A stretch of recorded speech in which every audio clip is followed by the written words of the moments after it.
I'm interested in overall in climate change issues, right here. Where's my climate change person? Good.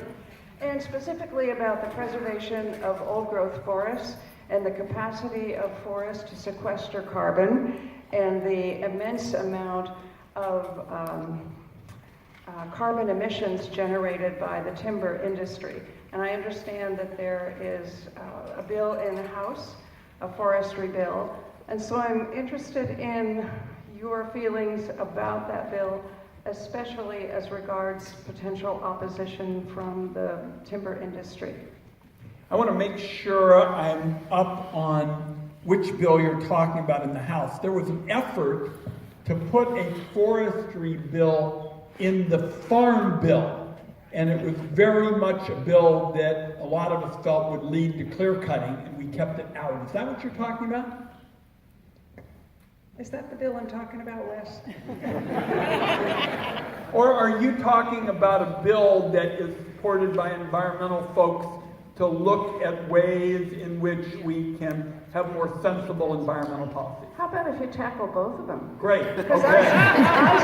I suspect there are a whole lot of people here who are interested in climate change and the role bet. of forestry.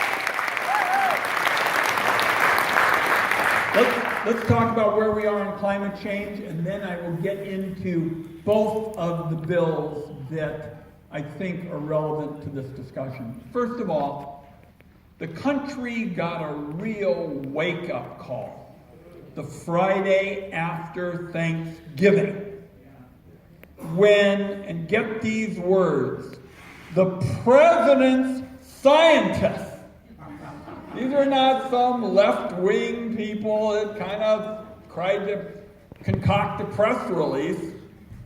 The president's scientists talked about the urgency of what is happening with climate change. And by the way, what they laid out in the Oregon section alone ought to be a wake-up call to everybody, what this is going to do to the outdoors and the skiing areas and the fish and our wonderful rivers and the like. So my hope is that we can move from that kind of wake-up call to really getting serious about the urgency of this challenge. My wife and I are older parents. We have 3 small children, got lots of people, grandparents and parents here, so we see the urgency. And as you know, in the House of Representatives, they're talking about what's called a Green New Deal. I personally think there's some good ideas, some good concepts in that. Let me tell you what I'm going to do early next year, because I think this is bolder than anything else on offer. There are more than 40 separate tax breaks for energy. And they come in at billions of dollars a year. The big oil companies get $5 billion a year all by themselves in this.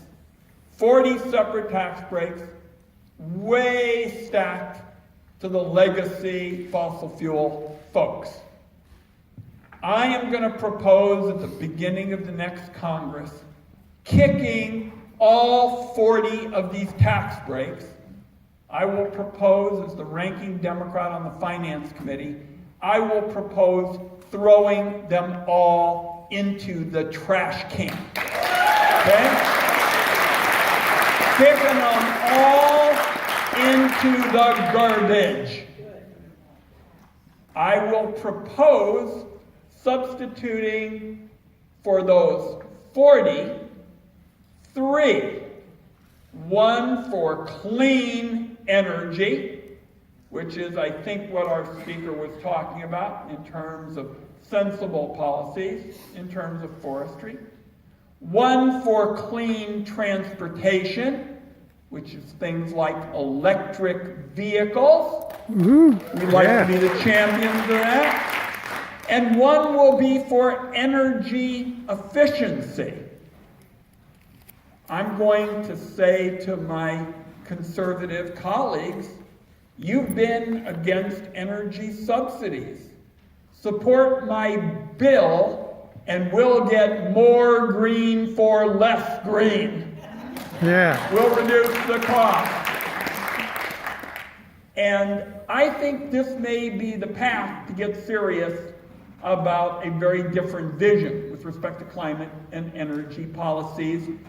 On the Finance Committee, because of changes that have taken place in terms of the elections, we're going to have more support for renewable energy than we've had in the past. So I can't tell you my bill's going to pass in 15 minutes. But that, ma'am, is going to be my big push.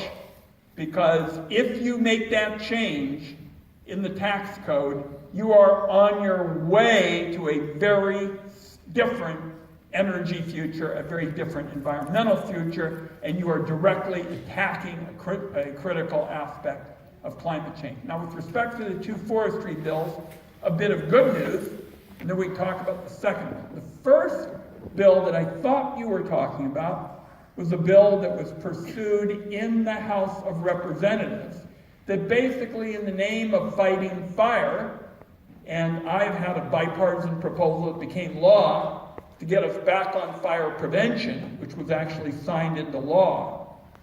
The far right said, let's go further, and in the name of fighting fire, let's basically unravel a lot of the environmental laws and promote clear cutting and the like. We have managed to keep that out of the Farm Bill. Yeah. That is a victory. It is not in there. Out. Period. Over. Finished. Good step for the environment.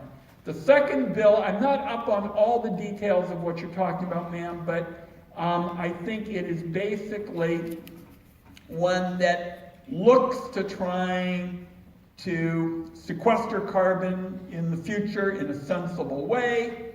Some of the ideas have had a role for what's called prescribed burns, which is to, for example, do some of the burning in a more sensible way when it's not hot and dry and the like.